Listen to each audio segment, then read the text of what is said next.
Welcome back to the channel. Look how small this thing is. Let's take a look at this POS. What have we got here then? We have a point of sale computer from around the year 2000. I guess that's why it's quite small. It's meant to go underneath a countertop. This is a regular sized keyboard on top. Just going to move that out of the way. Now, it's about 4 fingers tall. And this is an external power brick, which is mostly bigger than it. And let's have a look there. Sun power. 250 watts. 12 volt 10 amps, 5 volt 25 amps. They're pretty good. It's quite heavy as well, so right, so what's going on here? Why is it an external power supply? Now I think the reason for this must be is so that they don't have to replace an internal power supply, and this can go on the counter near the till, and this just gets tucked underneath out of the way. There's quite a long cable on it. There's a segment LED display on it for some reason. Not sure if that's for error codes or something. But then it's got a really long cable that goes around the back of this. If I turn it over, it's quite heavy. You'll see we've got this connector here, which is XLR, funnily enough. 4-pin XLR, and there's an XLR connector in here. And I'll just leave that to the side. I think that must be an output, AC output. Looks like there's phone line, RJ11 connectors for something.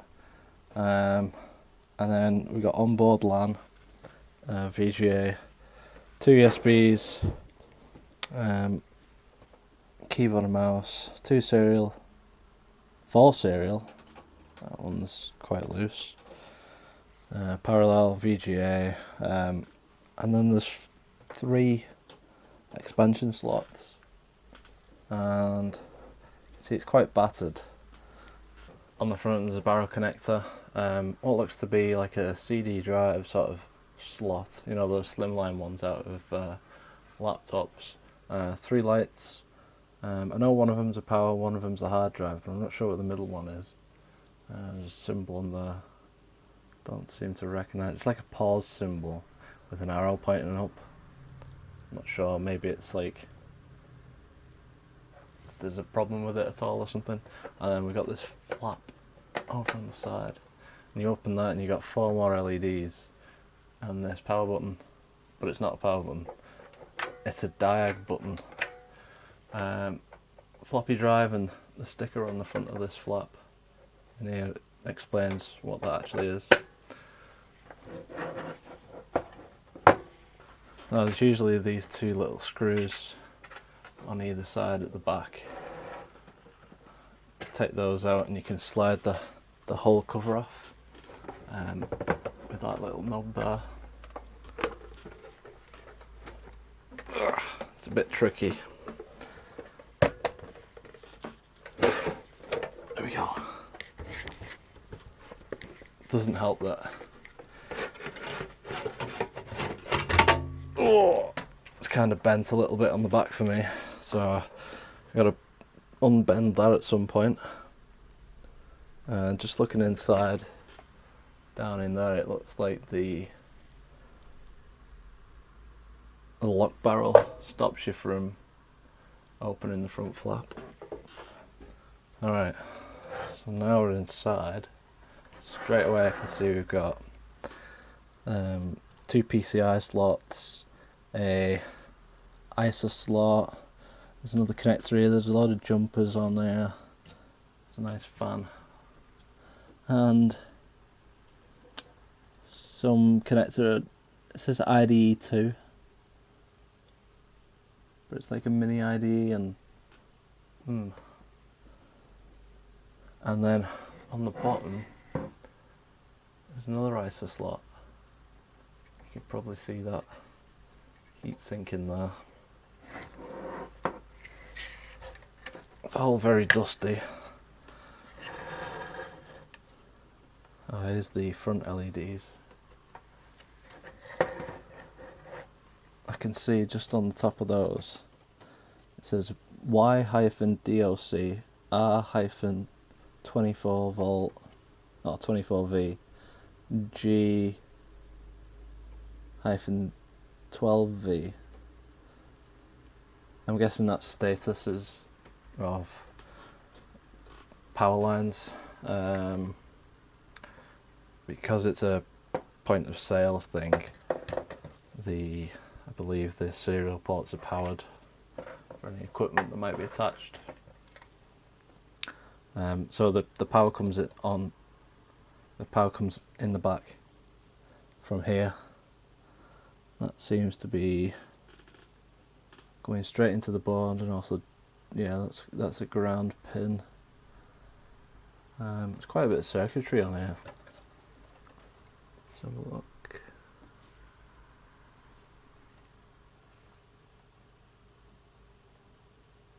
Yeah, I can see in there it's labelled COM1, COM2, COM3, COM4. So that's probably power to COM ports. Where does it get the power for the rest? Well, that screw is cross-threaded down there for the hard drive. Let's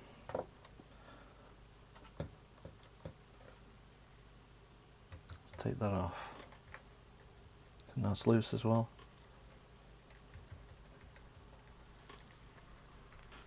Let's take that screw off and have a look. Yeah, very loose, not even tight.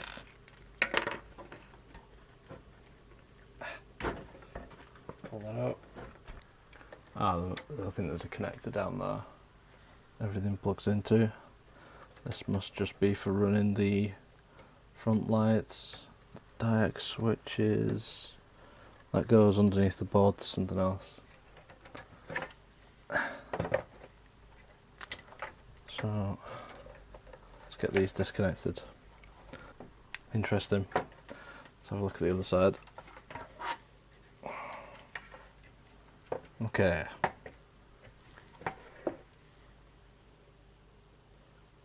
So on here, got another fan exhausting out the side of the case, which is vented. This is a DISCOM module. This runs the diagnostics software, which is controlled by the power button. I keep saying that. The diagnostics button on the front, which must change the boot order and tell it to boot from that somehow. Not quite sure how it does that, but I did want to repurpose that button for a power button. I can see that's probably the CPU socket there.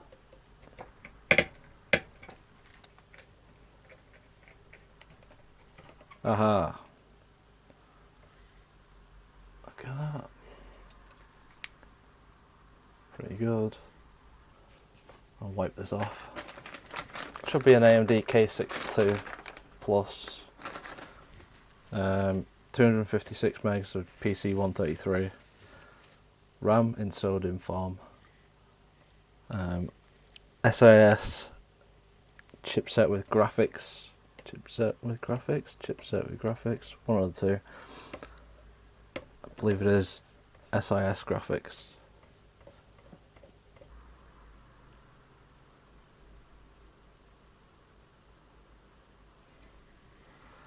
So it's a K62 Plus 533 ACZ that runs at 450 megahertz. Would you class this as a single board computer? Maybe. Because it's only this big but plugs into a backplane, which has the floppy drive, hard drive IDE, ISA and PCI.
think this is the same as the last with the hard drive and floppy drive caddy.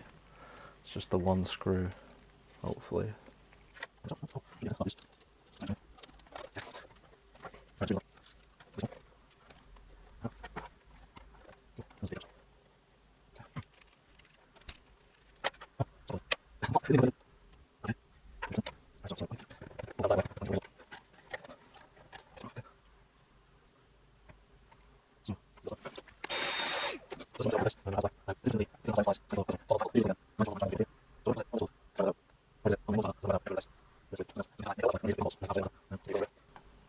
Cool. Those are some big caps.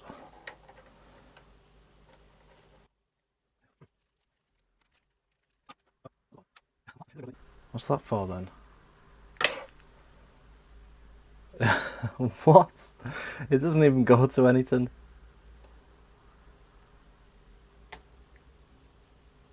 Okay.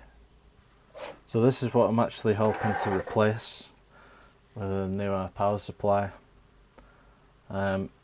It's interesting that the external power supply only supplies 12 volt and 5 volt, because usually you've got like a minus 12 volt, a minus 5 volt and a 3.3.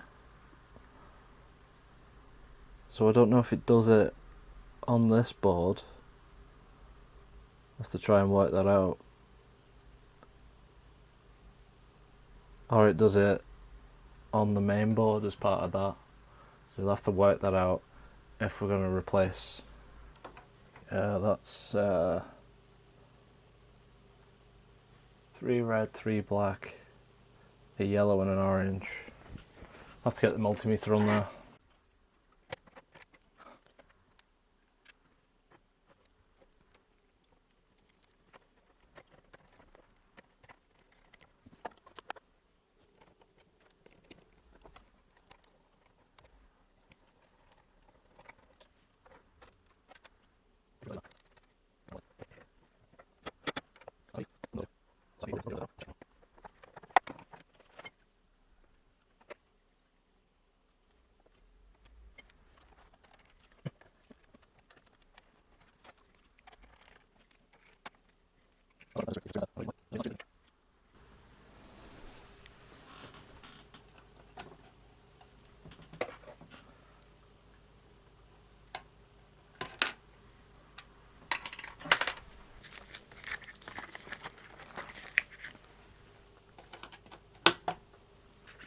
I have noticed that the back plate is quite bent. Oh, there, and it's sort of bent a little that way. Same on the other end, so I'm just going to straighten those bits out with some pliers.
The actual front of the case isn't too bad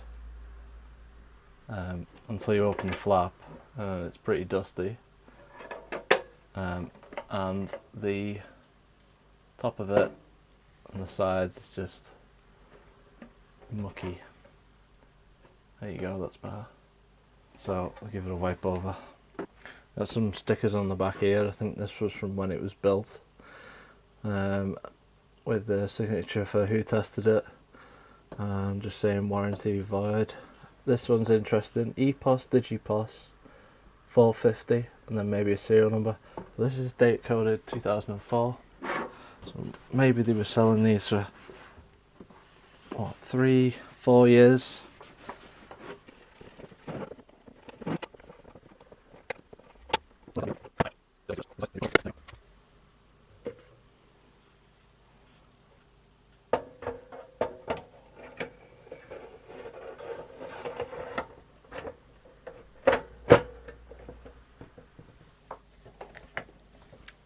We should see what this readout on the PSU says as well.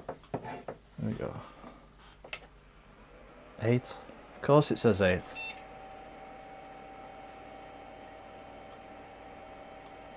It's quite loud.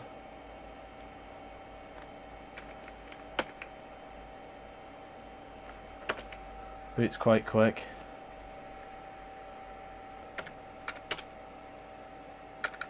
AC, SCSI. CPU internal cache enabled. Yeah, so this is the K62 Plus, which has 128k of L2 cache, which the original K62s don't have. So that's supposed to give you quite a boost. Now apparently that's the architecture of the CPU is the same as the K63, but it's got half the amount of cache.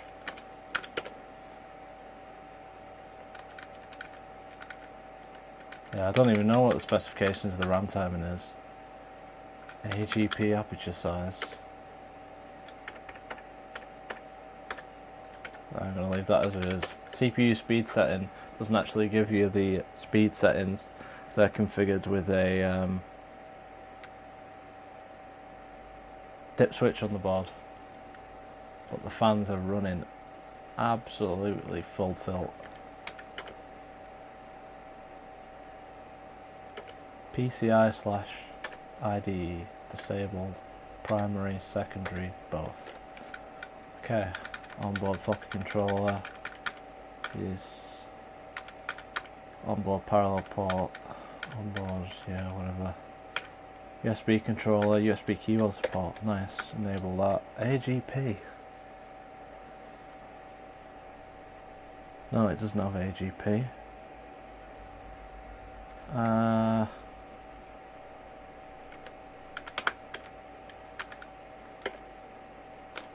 Yes.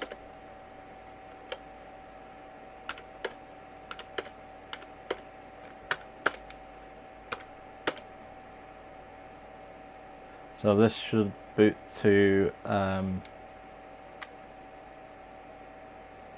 FreeDOS. I think what's on here. Oh yeah.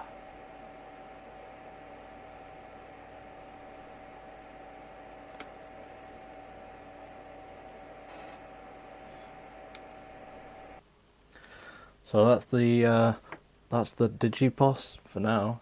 I've got a few plans with this. Like I said, behind the flap it's got the diag button. I want to change that so it's a power button. Internalize the power supply instead of using this big ATX style power supply, and put some kind of PCI graphics card in there, some kind of ISA sound card, and potentially a Voodoo too. We'll see what comes in the future. Thanks for watching.